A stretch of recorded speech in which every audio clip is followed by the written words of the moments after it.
Bismillahirrahmanirrahim.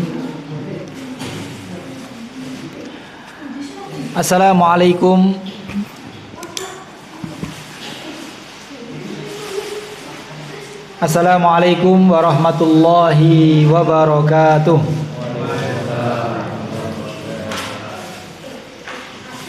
Innal hamdalillah nahmaduhu wa nasta'inuhu wa nastaghfiruh wa na'udzu billahi min sururi anfusina wa sayyiati a'malina. May yahdihillahu fala mudhillalah wa may yudlil fala hadiyalah. Asyhadu an la ilaha illallah wahdahu la syarikalah wa asyhadu anna Muhammadan abduhu wa rasuluh. Qala Allahu jalla wa ala, ya ayyuhalladzina amanu taqullaha haqqa tuqatih wa la tamutunna illa wa antum muslimun. Allahumma salli wa sallim wa barik ala nabiyyina Muhammadin wa ala alihi wa ashabihi wa man tabi'ahum bi ihsanin ila yaumiddin. Allahumma 'allimna ma yanfa'una wanfa'na bima 'allamtana warzuqna ilma. Amma ba'du, Bapak Ibu, adik-adik jamaah kajian Masjid An-Nur yang semoga senantiasa dimuliakan oleh Allah Subhanahu wa taala. Alhamdulillah, kita bersyukur kepada Allah Subhanahu wa taala atas banyaknya limpahan nikmat rahmat yang Allah berikan kepada kita, sehingga pada kesempatan malam hari ini alhamdulillah kita kembali dapat dipertemukan oleh Allah Subhanahu wa taala, dipertemukan dalam rangka untuk thalabul ilmi, menuntut ilmu agama, yang mana menuntut ilmu agama ini merupakan salah satu kewajiban kita sebagai seorang muslim. Kita memohon kepada Allah Subhanahu wa taala agar Allah memberikan kepada kita tambahan ilmu yang bermanfaat, ilmu yang dapat menambah rasa takut kita kepada Allah Subhanahu wa taala, ilmu yang bisa kita amalkan dan amalan yang diterima oleh Allah Subhanahu wa taala. Bapak Ibu jamaah rahimani Allah wa iyyakum, insyaallah pada kesempatan kali ini kita akan melanjutkan membaca dan mengambil pelajaran-pelajaran dari hadis-hadis Nabi sallallahu alaihi wasallam yang dikumpulkan oleh Al-Imam An-Nawawi dalam kitab beliau yang sangat populer, yaitu Hadis Arba'in Nawawi. Alhamdulillah kita sudah sampai hadis yang ke-8 dari 42 hadis. Kita masuk hadis yang ke-8, dan sekali lagi hadis-hadis yang ada di kitab Arba'in Nawawi ini, 42 hadis ini hampir semuanya adalah hadis-hadis yang ringkas, hadis yang sangat pendek. Namun hadis yang sangat pendek namun memiliki pelajaran, pembahasan yang begitu sangat luas. Dan hadis-hadis yang ada di dalam kitab Arba'in Nawawi, dikatakan oleh para ulama adalah hadis-hadis yang menjadi pokok dari ajaran syariat Islam. Jadi hadis yang kita pelajari yang ada di Arba'in Nawawi semuanya adalah hadis-hadis yang merupakan pokok-pokok dari syariat Islam. Termasuk hadis yang akan kita baca ini, yaitu hadis yang ke-8. Saya baca hadisnya. Yang punya aplikasi Arba'in Nawawi atau bawa kitabnya bisa disimak bersama.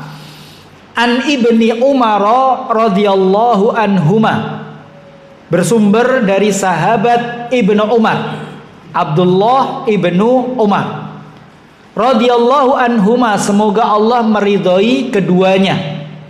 Beliau dan siapa, Pak? Beliau dan ayahnya, karena ayahnya juga seorang sahabat. Ayahnya siapa? Umar ibn Khattab. Jadi kalau sahabatnya itu ayahnya bukan sahabat, maka doanya radhiyallahu anhu. Kalau sahabatnya itu perempuan, maka radhiyallahu anha. Kalau beliau dan ayahnya dua-duanya adalah sahabat, maka kita mendoakan keduanya, yaitu radhiyallahu anhuma.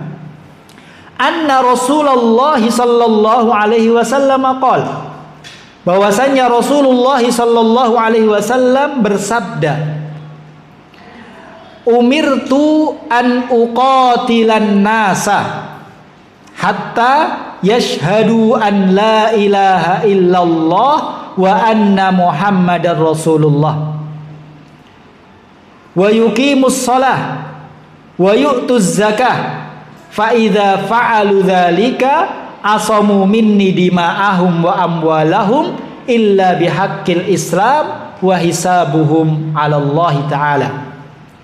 Kata Rasulullah, umirtu an uqatilan nas. Saya diperintahkan. Tentunya yang memerintahkan adalah Allah. Saya diperintahkan oleh Allah untuk memerangi manusia sampai mereka bersyahadat bahwasannya tidak ada Tuhan yang berhak disembah kecuali Allah, dan bahwasannya Muhammad adalah utusan Allah, dan sampai mereka menegakkan salat, dan sampai mereka menunaikan zakat. Apabila mereka manusia telah melakukan itu semuanya, telah bersyahadat, telah menegakkan salat, telah menunaikan zakat, maka ya darah mereka, nyawa mereka, harta mereka yaitu aman. Ya. Darah mereka ya aman, terlindungi. Illa bihaqqil Islam, kecuali dengan hak Islam. Wa hisabuhum 'ala Allah taala. Adapun hisabnya ya nanti tergantung kepada Allah Subhanahu wa taala. Sekali lagi saya baca hadisnya, ya terjemahannya. Kata Rasulullah, saya diperintahkan oleh Allah untuk memerangi manusia sampai manusia itu bersyahadat bahwasannya tidak ada Tuhan yang berhak disembah kecuali Allah, dan bahwasannya Muhammad adalah utusan Allah. Dan juga sampai manusia itu menegakkan salat dan menunaikan zakat. Apabila manusia itu telah melakukan tiga hal tersebut, syahadat, salat, zakat, maka terjagalah ya harta mereka, terjagalah ya darah mereka. Ya, terlindungi darah dan harta mereka ya kecuali dengan hak Islam. Adapun hisabnya ya maka nanti tergantung Allah Subhanahu wa taala. Hadis ini diriwayatkan oleh Imam Bukhari dan Muslim. Kaum muslimin muslimat rahimani Allah wa iyyakum jami'an, ya hadis ini adalah hadis yang sangat agung yang merupakan pokok dari syariat Islam. Hadis ini ya menjelaskan kepada kita kapan ya darah seseorang itu halal dan kapan darah seseorang itu haram.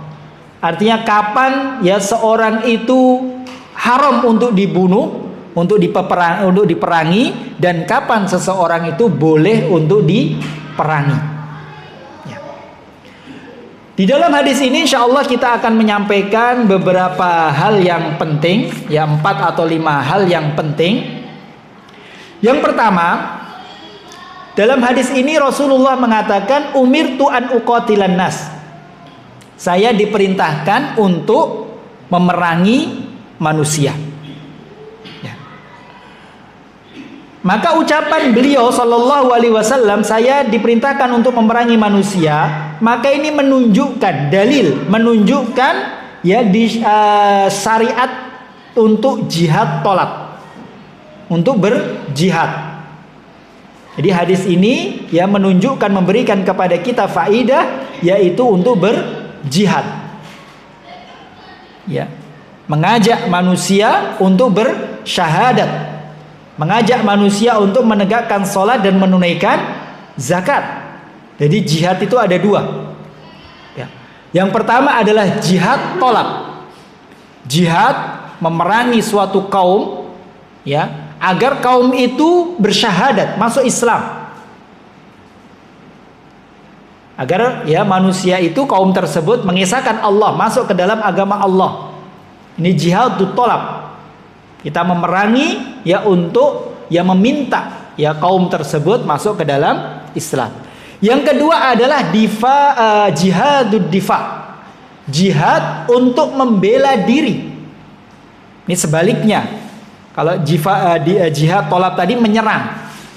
Tapi kalau jihadud difa itu mempertahankan diri. Ya, apabila ada orang-orang kafir memerangi kita, maka kita sebagai seorang muslim ya wajib untuk membela diri. Jihad ya untuk membela diri. Dan dua-duanya ini disyariatkan. Dua-duanya ini dianjurkan. Sebagaimana ya kata Rasulullah di sini, saya diperintahkan untuk memerangi manusia. Tapi ingat, ya, peperangan, ya, jihad yang dilakukan oleh Rasulullah yang disyariatkan di dalam Islam, yaitu jihad dengan tujuan satu, yaitu agar manusia itu, agar kaum itu masuk ke dalam Islam. Bukan jihad untuk merampas, bukan jihad untuk membunuh, bukan jihad untuk menguasai dan yang lainnya, tidak. Tapi tujuannya satu, yaitu agar kalimat Allah itu tinggi, ya, agar manusia itu ya masuk ke dalam agama Allah subhanahu wa ta'ala. Ya. Kemudian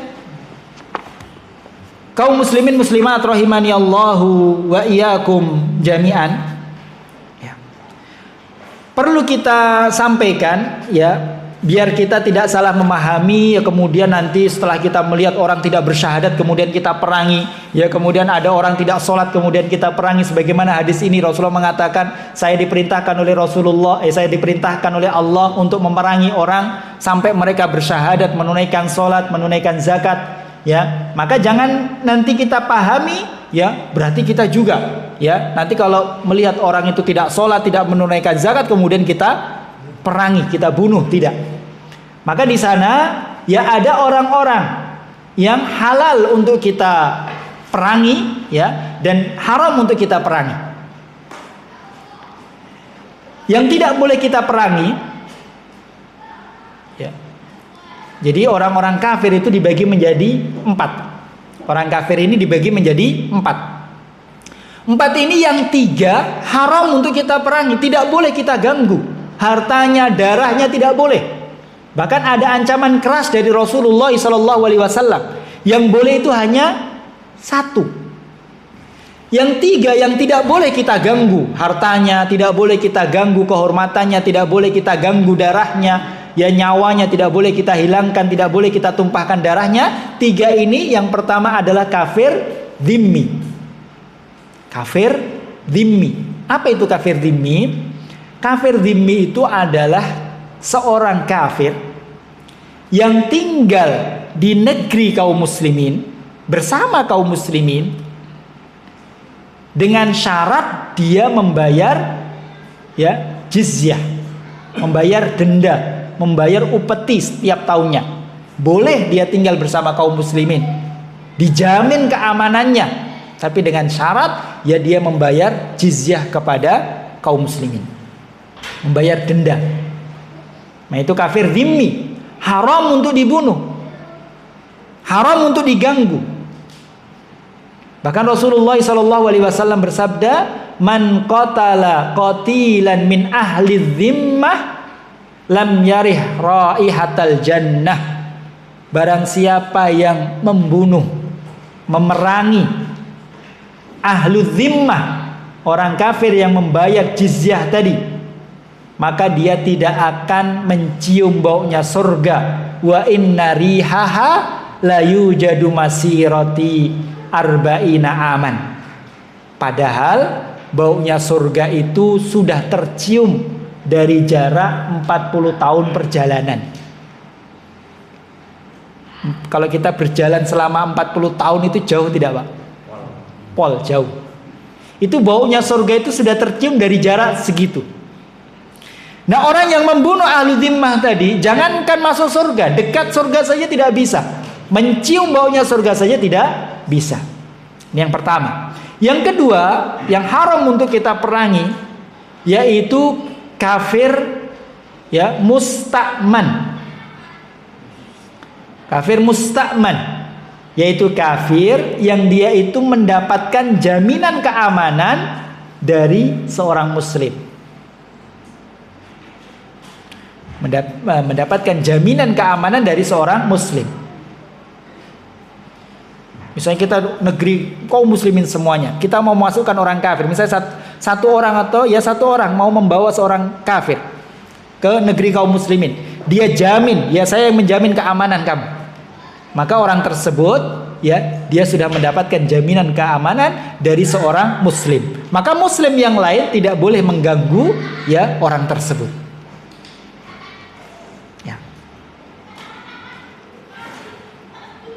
Kemudian yang ketiga yaitu kafir mu'ahad.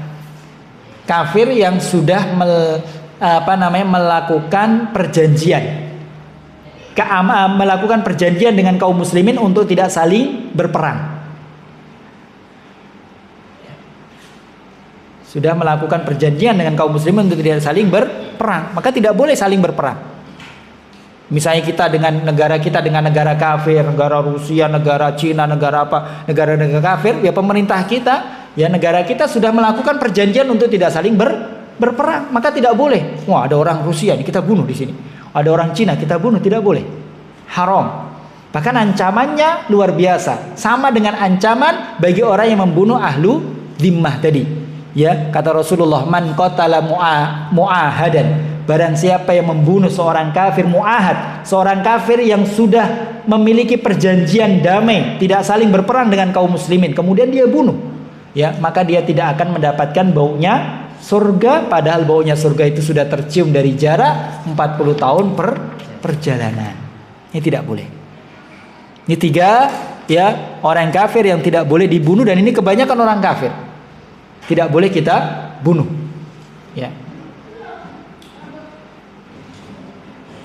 Apalagi seorang mukmin, ya, seorang mukmin, maka tidak boleh kita membunuh, dan membunuh itu adalah dosa yang sangat besar.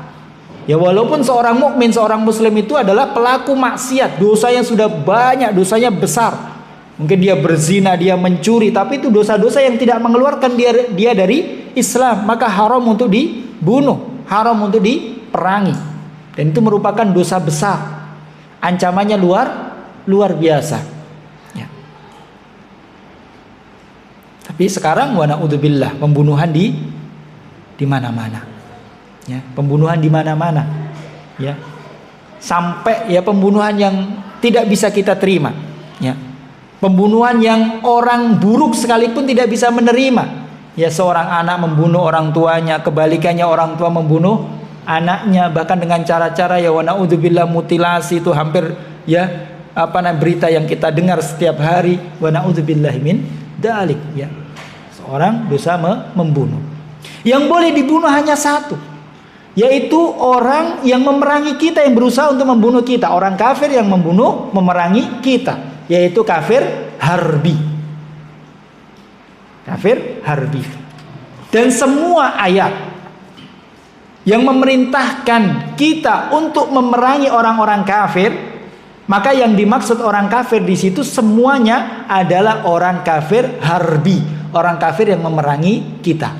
Sekali lagi, semua ayat yang memerintahkan kita untuk memerangi orang-orang kafir, maka yang dimaksud orang kafir di situ adalah kafir harbi, kafir yang memerangi kita.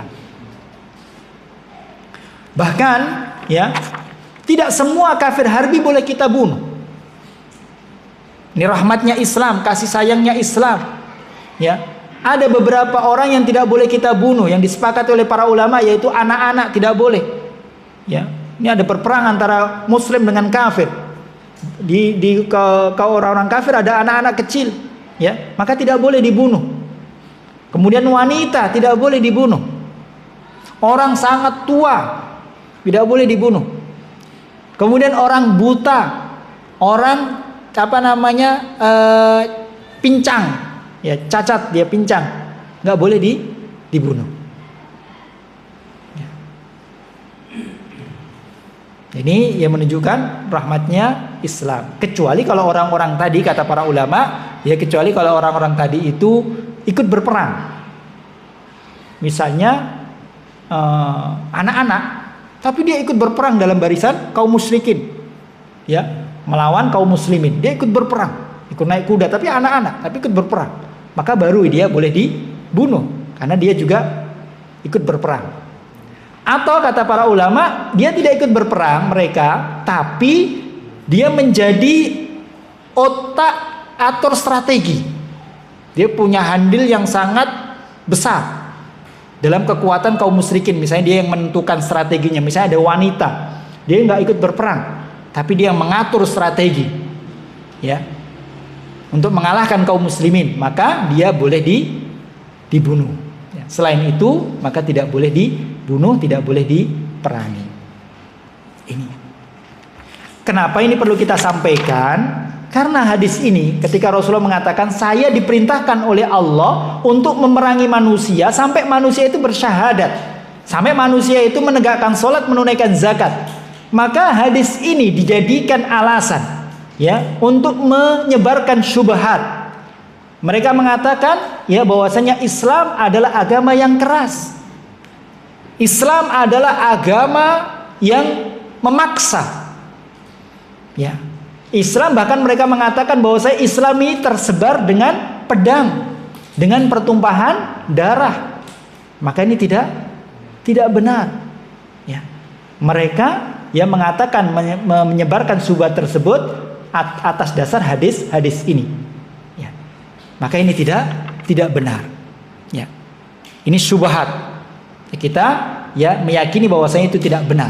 Kita meyakini bahwasanya Islam ini adalah agama rahmat, agama kasih sayang. Ya, agama kasih sayang. Tadi kita sampaikan, ya, dari sekian banyak orang-orang kafir yang boleh dibunuh hanya orang-orang kafir yang memerangi kita, kafir harbi. Itu pun, ya, memang dia itu ikut berperang. Kemudian juga mungkin kita perlu sampaikan, ya, yang menunjukkan kepada kita bahwa Islam itu adalah agama rahmah. Islam itu adalah agama kasih sayang. Ya, Islam itu tersebar bukan dengan pedang, bukan dengan pertumpahan darah, tidak. Ya. Islam adalah agama yang rahmat. Kita bisa lihat dari beberapa sisi. Yang pertama, kita lihat dari sisi Allah Subhanahu wa taala. Allah itu adalah Rabb yang Maha Rahmah. Di antara nama Allah yang paling Allah sering sebut dari sekian nama Allah, yaitu Ar-Rahman Ar-Rahim. Apa artinya Ar-Rahman Ar-Rahim, Pak, Bu? Maha pengasih lagi maha penyayang. Dari dua nama tersebut diambil satu sifat utama Allah, yaitu Ar-Rahmah. Allah itu memiliki sifat rahmah, kasih sayang, lemah lembut. Allah memang punya sifat marah, tapi kata Allah, inna rahmati sabagat ghadabi. Sesungguhnya rahmatku itu mengalahkan kemarahanku. Allah maha rahmah. Kata Ar-Rahman itu disebutkan oleh Allah dalam Al-Quran itu sebanyak 57 kali. Kata Ar-Rahim lebih banyak lagi. Disebutkan oleh Allah dalam Al-Quran itu sebanyak 114 kali. Apa maksudnya? Yaitu Allah itu ingin mengabarkan kepada kita bahwasanya Allah itu adalah Maha Rahmah. Allah itu Ar-Rahman, Ar-Rahim, yang memiliki kasih sayang yang sangat besar. Ya. Maka tidak mungkin Islam agama yang keras, agama yang brutal dan yang lainnya, tidak. Allah sendiri, ya, adalah Rabb yang Maha Rahmah. Sisi yang kedua yang menunjukkan bahwasanya Islam adalah agama yang rahmat adalah Nabi yang menyebarkan agama Islam adalah Nabi Rahmah. Nabi kita Muhammad sallallahu alaihi wasallam itu disifati oleh Allah dengan Nabi Rahmah. Nabi yang membawa rahmatan lil alamin. Kata Allah, "Wa ma arsalnaka illa rahmatan lil alamin." Wahai Muhammad, tidaklah aku utus kamu kecuali ya untuk rahmatan lil alamin. Ya. Rahmat bukan hanya untuk kaum muslimin, tapi rahmat untuk seluruh alam semesta. Untuk orang-orang kafir, ya, untuk bukan hanya golongan manusia, rahmat untuk hewan, untuk tumbuhan, ya. Islam adalah agama rahmah, dibawa oleh nabi yang penuh dengan rahmah. Dan kalau kita belajar sirahnya Rasulullah, maka kita akan mengetahui bahwasanya Rasulullah itu adalah ya nabi yang sangat rahmah. Ya. Kata Allah Subhanahu wa taala, "Fabima rahmatin minallahi lintalahum walau kunta faddan ghalidal qalbi lam faddu min haulik." Kata Allah, karena rahmat Allah, maka engkau itu bersifat lemah lembut kepada umatmu wahai Nabi. Jadi Rasulullah itu sifatnya lemah lembut. Kepada umatnya itu lemah lembut, kepada sahabatnya lemah lembut, kepada orang-orang yang memusuhi beliau pun beliau lemah lembut. Seandainya engkau itu bersifat kasar, keras, berdakwah dengan kasar, dengan keras, maka sungguh mereka akan lari dari kamu. Maka dari sini kita tahu bahwasanya Islam itu tersebar bukan dengan darah, bukan dengan ya pedang. Banyak para sahabat yang masuk Islam, ya, bahkan bukan karena dakwahnya Rasulullah, bukan karena ucapannya Rasulullah, tapi karena sifatnya, ya, akhlaknya Rasulullah sallallahu alaihi wasallam. Juga yang menunjukkan sisi yang ketiga yang menunjukkan kepada kita bahwasanya Islam itu adalah agama rahmah, yaitu syariat Islam itu sendiri. Ya, syariat Islam itu sendiri. Bahwasanya di dalam Islam itu ya tidak ada pemaksaan. La ikraha fiddin, tidak ada paksaan dalam agama. La ikraha fiddin, tidak ada paksaan dalam agama. Kau mau masuk agama Islam ya terserah, mau keluar dari agama Islam ya terserah kamu. Itulah ikraha fiddin. Ayat ini turun ya ketika Rasulullah bersama Bani Nadir. Sedikit saya cerita tentang Bani Nadir. Jadi ketika Rasulullah itu hijrah dari Mekah ke Madinah. Siapa Pak penduduk Madinah ketika itu? Penduduk Madinah itu adalah orang-orang, bukan orang-orang muslim, orang-orang kafir. Orang-orang kafir ini dari kaum suku Aus dan suku Khazraj, orang-orang kafir. Ada orang-orang Yahudi itu paling banyak, orang-orang Yahudi. Orang-orang Yahudi itu sudah duluan mereka datang ke Madinah untuk menyambut Nabi. Mereka tahu bahwa saya akan ada Nabi ya datang ke kota Madinah, dan mereka menyangka Nabi itu dari golongan mereka. Ya, maka mereka ya tunggu di Madinah. Mereka sudah mukim di Madinah ya, dan orang-orang Yahudi pada saat itu ada 3 kabilah, 3 suku ya, 3 kabilah, yaitu Bani Qainuqa, Bani Quraidah, Bani Nadir. Ya. Ketika Rasulullah datang ya, kemudian ada orang muslim dibagi menjadi 2, yaitu orang muhajir dan orang ansor. Muhajir itu orang yang datang dari Mekah bersama Rasulullah, orang Mekah ke Madinah. Orang ansor yaitu orang penduduk asli Madinah yang beriman ya kepada Rasulullah, yang masuk Islam. Nah, Rasulullah tidak memerangi orang-orang Yahudi, tidak memerangi orang-orang kafir. Mereka hidup bersama. Ya, bahkan Rasulullah mengambil perjanjian dengan orang-orang Yahudi untuk tidak saling berperang. Mereka hidup di Madinah antara orang-orang Yahudi, orang-orang kafir, kaum muslimin, semua hidup jadi satu, damai. Tapi ternyata orang-orang Yahudi, Bani Quraidah itu melanggar perjanjian, perdamaian tadi dilanggar. Maka diusir mereka dari Madinah. Kemudian Bani Nadir juga begitu, melakukan pelanggaran. Dia melanggar perjanjian yang sudah mereka buat dengan kaum muslimin. Maka diusirlah mereka dari Madinah. Kemudian para sahabat mengatakan, ya Rasulullah, banyak di antara kami orang-orang kaum muslimin ini yang keluarganya itu dari Bani Nadir. Mereka berkeluarga. Terus bagaimana ya Rasulullah? Apakah kita yang sebagian keluarganya itu dari Bani Nadir, kita ikut diusir keluar dari Madinah, atau tetap tinggal di Madinah? Maka Allah menurunkan ayat la ikraha fiddin, terserah. Terserah. Kalau mau beriman tetap tinggal di Madinah, terserah. Kalau mau murtad ya mengikuti mereka orang-orang Yahudi dari Bani Nadir, itu terserah. Ya tidak ada paksaan, la ikraha hafiddin. Jadi ini menunjukkan Islam itu adalah agama yang rahmah. Kemudian juga di antara hal yang menunjukkan bahwasanya syariat Islam ini syariat yang rahmah, bahwasanya Allah Subhanahu wa taala tidak melarang kita untuk berbuat baik kepada orang-orang kafir. Tidak melarang. Allah perintahkan kita untuk berbuat baik kepada orang-orang kafir selama orang kafir tersebut tidak memerangi kita dan tidak mengeluarkan kita dari tempat kita. Maka kita diperintahkan untuk berbuat baik, diperintahkan untuk berbuat adil. Ini kaum muslimin muslimat rahimani Allah wa iyyakum jami'an yang menunjukkan kepada kita bahwasannya Islam ini adalah agama yang rahmah.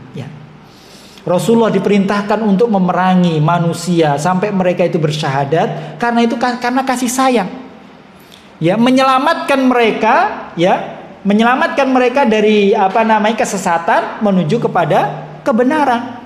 Menyelamatkan mereka dari neraka mengajak kepada surga. Mengeluarkan mereka dari kegelapan menuju ke cahaya. Itu tujuan adanya jihad, tujuan dakwah, yaitu mengajak manusia kepada kebahagiaan yang sesungguhnya, yaitu Islam dan nanti surganya Allah Subhanahu wa taala. Kemudian kaum muslimin muslimat rahimani Allah wa iyyakum jami'an. Poin yang kedua yang dapat kita ambil dari hadis ini, bahwasanya dalam hadis ini Rasulullah sallallahu alaihi wasallam mengatakan, hatta yashhadu an la ilaha illallah wa anna muhammadar rasulullah wa yuqimus shalah wa yutuz zakah. Saya diperintahkan oleh Allah untuk memerangi manusia sampai kapan? Sampai manusia itu bersyahadat, menegakkan salat dan menunaikan zakat. Jadi disebutkan 3, syahadat, salat dan zakat. Akan tetapi di hadis-hadis yang lain, contohnya di dalam hadis dari Abu Hurairah, yaitu Rasulullah hanya menyebutkan satu saja, yaitu syahadat. Saya diperintahkan oleh Allah untuk memerangi manusia sampai kapan? Sampai mereka itu bersyahadat. Tidak disebutkan sampai menegakkan sholat dan menunaikan zakat. Terus bagaimana? Mana yang benar? Hadis ini atau hadis-hadis yang lain tersebut? Maka dalam memahami ini ini kaidah yang perlu kita pahami. Yang pertama, tidak mungkin antara satu hadis dengan hadis yang lain itu bertentangan, berseberangan. Ini tidak mungkin. Tidak mungkin antara hadis yang sahih dengan Al-Qur'an itu berseberangan, berlawanan, bertolak belakang. Ini tidak mungkin. Kita harus membawa satu hadis kepada hadis yang lainnya. Kita gabungkan antara dua hadis tersebut. Maka di sana para ulama menggabungkan maksudnya hadis yang menunjukkan syahadat saja dengan yang menunjukkan hadis ini menunjukkan syahadat salat dan zakat itu bagaimana? Maksudnya di sini disebutkan syahadat, salat dan zakat. Kata para ulama maksudnya yaitu bahwasanya salat dan zakat yaitu merupakan kelaziman dari syahadat. Kelaziman dari syahadat. Jadi seorang yang bersyahadat maka konsekuensinya dia harus menunaikan salat dan menunaikan zakat. Dia harus menegakkan salat dan menunaikan zakat. Maka diibaratkan kalimat syahadat la ilaha illallah itu adalah miftahul jannah. Itu kunci surga. Memang seorang yang mengucapkan la ilaha illallah itu dia seorang muslim.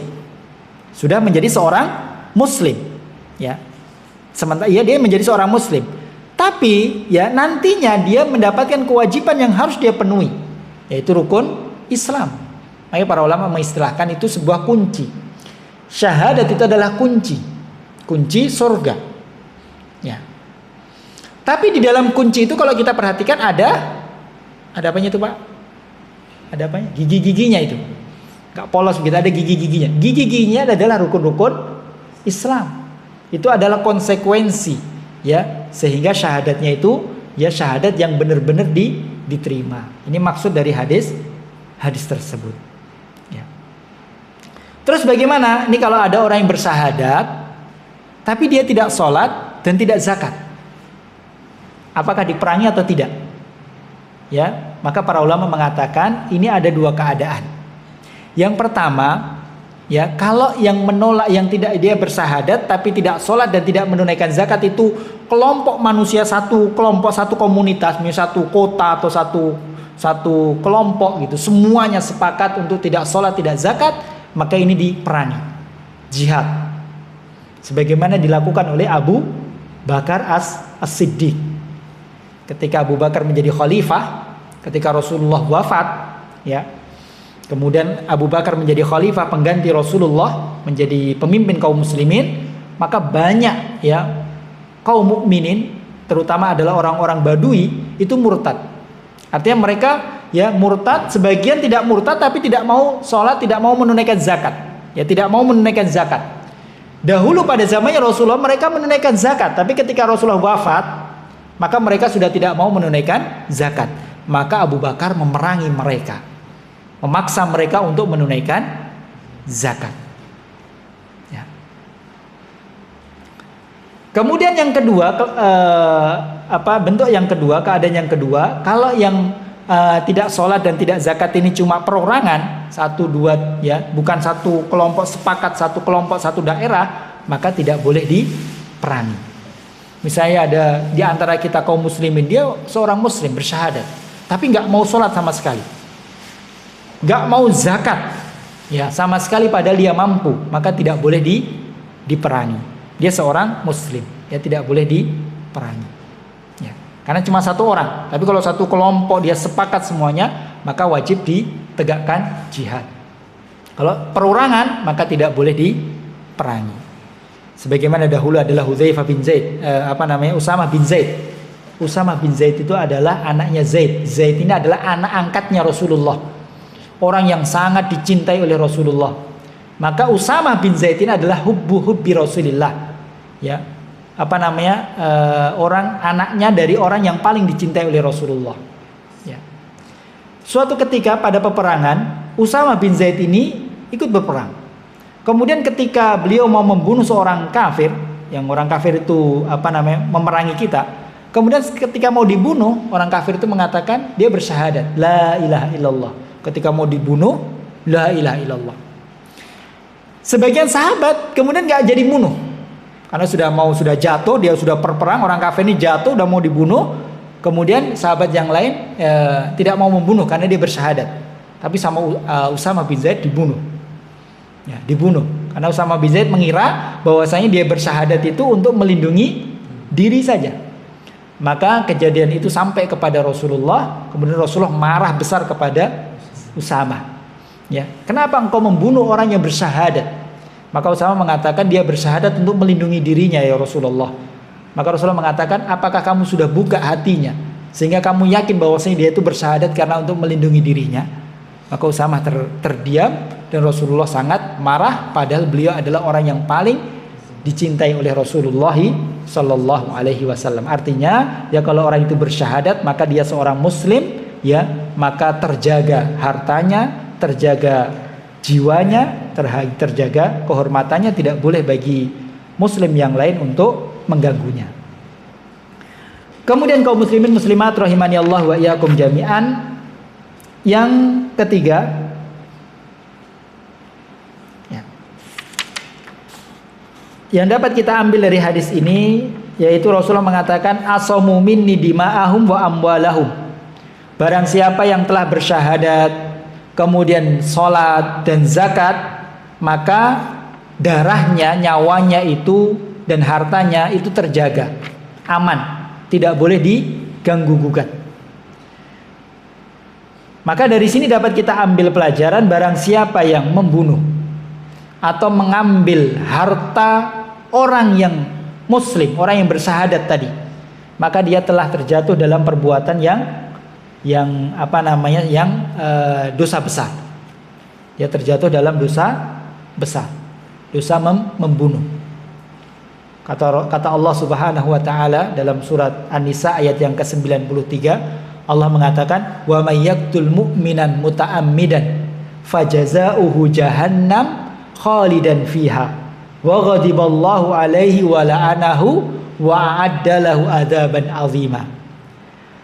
Kata Allah, barang siapa yang membunuh seorang mukmin dengan sengaja, membunuh seorang mukmin dengan sengaja, maka balasannya kata Allah yaitu neraka jahanam.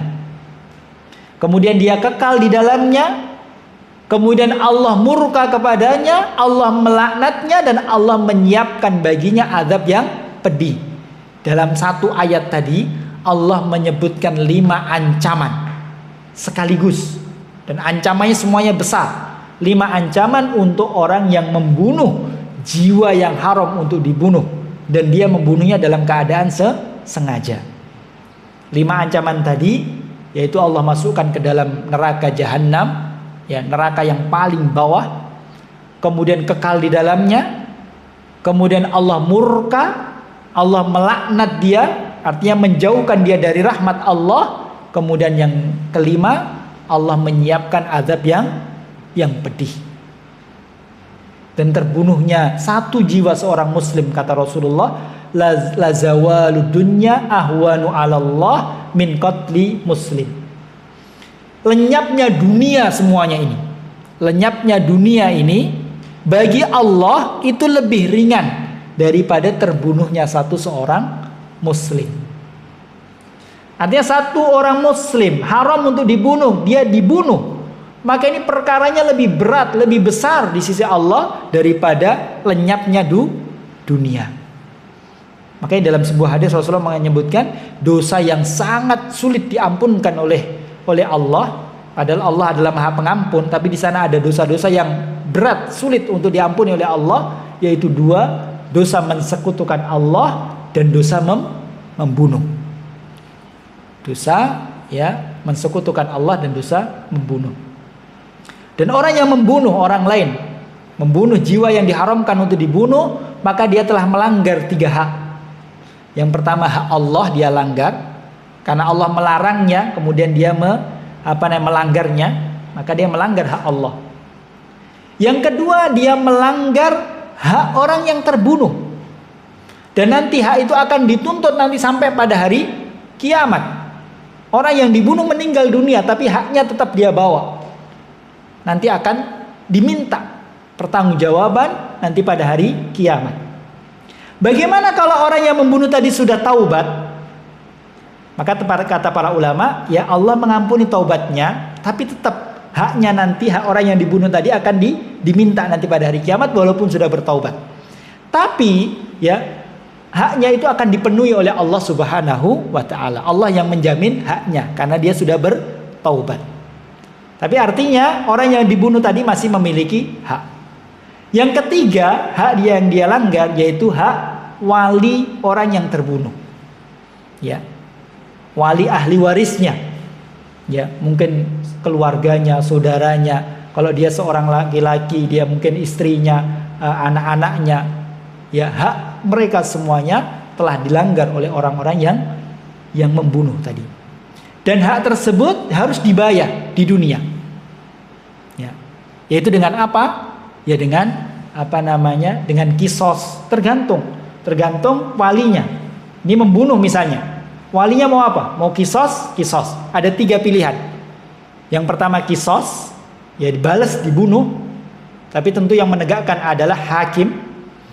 Kalau semua sepakat ahli warisnya minta kisos, maka dikisos. Tapi kalau ada salah satu dari ahli warisnya, salah satu saja, ya, minta untuk tidak dikisos, maka yang lainnya juga harus menerima untuk tidak dikisos. Maka pilihan yang kedua yaitu membayar denda. Atau yang ketiga yaitu memaafkan semua ahli waris, misalnya semuanya sepakat, tapi dengan catatan semuanya sepakat untuk memaafkan, maka dimaafkan, tidak dikisos, kemudian tidak membayar denda. Kalau dia bertaubat, ya, nanti juga akan diampuni oleh Allah Subhanahu wa ta'ala, tapi tersisa 1 hak yang akan dia terus bawa, yaitu hak yang dibunuh. Tapi kalau dia bertobat, maka nanti yang membayar haknya adalah Allah Subhanahu wa ta'ala. Artinya ya banyak pelanggaran hak yang harus dia pertanggungjawabkan. Ini menunjukkan bagaimana besarnya dosa membunuh. Dan juga yang menunjukkan kepada kita besarnya dosa mengganggu atau mengambil harta orang lain. Ini tidak boleh. Merampoknya, mencurinya, atau misalnya hutang nggak dia bayar. Ini mendolimi harta orang lain, dan ini termasuk dosa besar. Kemudian kaum muslimin muslimat rahimani Allah wa iyyakum jami'an. Yang keempat, kata Rasulullah, saya diperintahkan oleh Allah untuk memerangi, membunuh manusia sampai mereka bersyahadat, sholat dan zakat, kecuali dengan hak Islam. Artinya boleh seorang itu membunuh, orang itu padahal orang itu adalah orang yang haram untuk dibunuh, tapi diizinkan di dalam syariat Islam, bihaqil Islam, yaitu apabila melakukan salah satu dari 3 hal. Kata Rasulullah, la yahillu dammu mri'in muslimin illa bi ihdath thalas. Tidak halal darah seorang muslim kecuali salah satu dari 3 hal. Kalau 3 hal ini dilakukan salah satunya, maka jadi halal darahnya. Apa itu 3 hal tersebut? Kata Rasulullah, ats-tsaibuz zani, yaitu orang yang sudah menikah tapi dia berzina. Berzina dalam Islam itu hukumannya, kalau dia sudah menikah maka hukumannya dirajam, dibunuh. Tapi semua pembunuh yang diizinkan ini harus komando dari hakim, dari pemerintah yang sah. Tidak boleh setiap manusia mengeksekusi, nggak boleh. Itu orang yang sudah menikah kemudian dia berzina. Kalau belum menikah, maka tidak dosanya, balasannya tidak dirajam, tapi dicambuk. Dalam Islam kalau orang berzina, kalau dia itu belum menikah, maka dicambuk 100 cambukan. Kalau sudah menikah, maka dirajam. Dirajam itu dikubur di setengah badan gitu, kemudian dilempari batu sampai dia mati. Itu matinya malah lebih itu lagi lebih tersiksa lagi. Tapi sekali lagi ini harus atas perintah hakim. Tidak boleh kemudian kita ada orang berzina, dia sudah menikah kemudian kita bunuh. Ini tidak boleh. Ini tanpa hak, ini tidak boleh.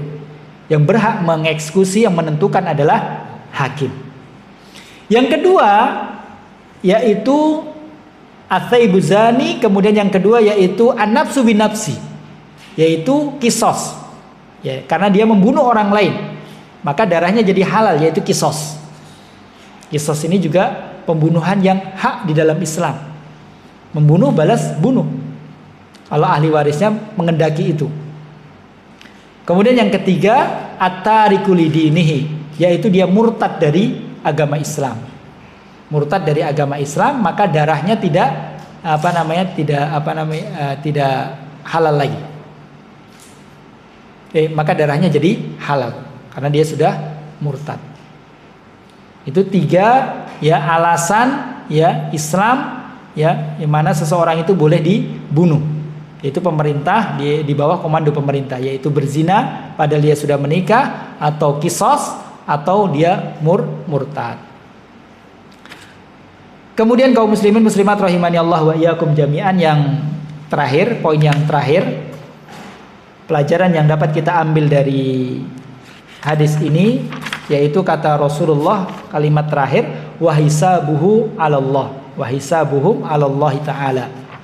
Saya diperintahkan oleh Allah untuk memerangi manusia sampai mereka syahadat, sholat dan zakat.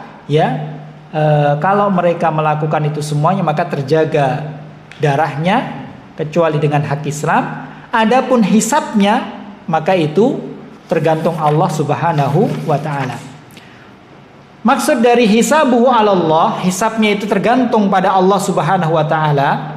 Maksudnya kalau orang itu sudah bersyahadat, dia sudah menegakkan sholat, dia sudah membayar zakat, maka kita hukumi dia itu seorang muslim. Di dunia dia itu seorang muslim, yang terjaga hartanya, terjaga darahnya secara zahir, karena dia sudah sholat, dia sudah bersyahadat, maka kita katakan dia seorang muslim.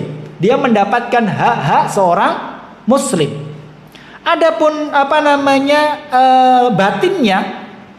batinnya mungkin dia sholatnya karena apa, bukan karena Allah, bukan karena apa, maka itu urusan Allah Subhanahu wa taala. Wa hisabuhum 'alallah. Adapun hisabnya nanti terserah Allah Subhanahu wa taala. Sebagaimana hadis dari Usama bin Zaid tadi, kalau orang sudah mengucapkan la ilaha illallah, berarti kita menghukumi orang tersebut adalah seorang mukmin. Kita nggak bisa menghukumi batinnya, apakah dia mengucapkan itu benar-benar karena masuk Islam atau karena ingin melindungi dirinya, kita nggak tahu. Kita serahkan kepada Allah Subhanahu wa taala. Ya. Maka dari sini dapat kita juga ambil pelajaran, kita ini ya diperintahkan oleh Allah hanya untuk melihat dohirnya seseorang. Dohirnya orang itu sholat, dohirnya orang itu puasa, zakat, maka kita katakan orang itu sholat. Ya, orang itu baik, orang itu muslim. Ya. Kita nggak boleh, itu sholat gara-gara pengen dipuji. Itu zakat, kita nggak boleh menghukumi. Kita nggak boleh menghukumi ya hati seseorang. Misal kita, itu zakat itu karena itu pengen dipuji. Kita nggak tahu. Dan itu nggak boleh. Itu adalah perkara yang gaib bagi kita. Urusan hatinya nanti tergantung Allah Subhanahu wa taala. Kita hanya diperintahkan untuk menilai ya dohirnya saja. Adapun hisabnya, apa yang ada di dalam hatinya, ya apakah sholatnya diterima, puasanya diterima, zakatnya diterima, maka itu kita serahkan kepada Allah Subhanahu wa taala. Oleh karena itu, dahulu Rasulullah tidak memerangi orang-orang munafik. Bahkan Abdullah bin Salul itu sudah ahli, memang dengkotnya orang munafik. Orang munafik yang dia itu Islam zahirnya saja, batinnya tidak Islam. Munafik, benar-benar munafik. Tapi Rasulullah tidak memerangi mereka. Ya, karena zahirnya dia muslim. Ya, hatinya walaupun dia hatinya cenderung kepada orang-orang kafir, yaitu terserah Allah. Ya. Kita hanya menghukumi zahirnya. Oleh karena Rasulullah tidak memerangi orang-orang munafikin. Tapi kaum muslimin muslimat rahimani Allah wa iyyakum jami'an. Mungkin ini yang bisa kita sampaikan ya, pelajaran-pelajaran dari hadis yang ke-8 ini. Semoga apa yang kita sampaikan ini yang memberikan manfaat khususnya untuk saya pribadi dan jamaah sekalian. Ada benarnya datang dari Allah, ya ada salahnya datang dari kebodohan saya pribadi. Ya kalau ada pertanyaan kami persilahkan.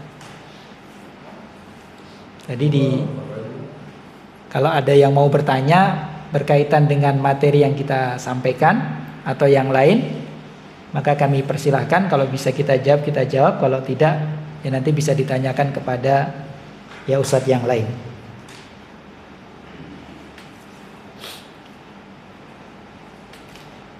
Ibu-ibu ada yang ditanyakan?